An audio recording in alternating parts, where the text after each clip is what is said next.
BRK ఛానల్లో మా గురు సమానులైనటువంటి రమణమూర్తి గారి పైన చెప్పుతో తాడు చేయడం అనేటువంటిది జరిగింది. ఇది రమణమూర్తి గారికి కాదు అవమానం, యావత్ హిందూ సమాజానికి అవమానం. ఇది ఆ మూర్ఖుడికి చెప్పుతో ఎలా దాడి చేయాలని అనిపించింది.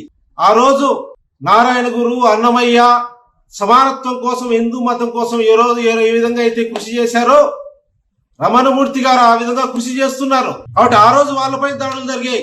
ఈ రోజు రమణమూర్తి గారి పైన కూడా హిందూ సమాజం పైన జరిగే దాడే. కాబట్టి హిందూ మతం పేరుతో వీళ్ళు సృష్టిస్తున్న శాంత సమాధానికి ప్రాణాలకు తెగించైనా పోరాడతాం, ఎక్కడా వెనుకడిగేసేది లేదు. మీరు ఈ విధంగా దాడి చేసే భయపడి వెనక్కి వెళ్తారని అనుకుంటున్నారు. వేలాది మంది హిందువులు కదలి వస్తారు. ఈ దాడి వెనుక ఎవరున్నారో, ఎవరు చేయించారో యావత్ భారతదేశానికి అంతా కూడా తెలుస్తుంది. ఇది రమణమూర్తి గారి మీద జరిగింది కాదు, హిందూ మతం మీద జరిగినటువంటి దాడి. కనుక యావత్ హిందూ సమాజం అంతా కూడా రమణమూర్తి గారి అండగా నిలుస్తుంది.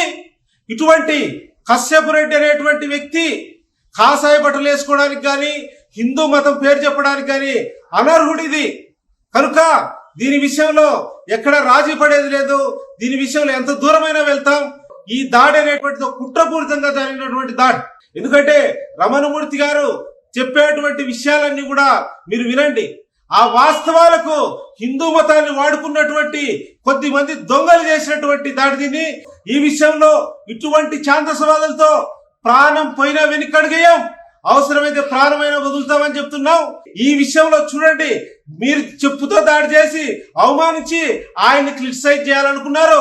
క్రిటిసైజ్ కాలేదు. హిందూ ధర్మం కోసం పోరాడిన నిజమైన యోధుడు రమణమూర్తి.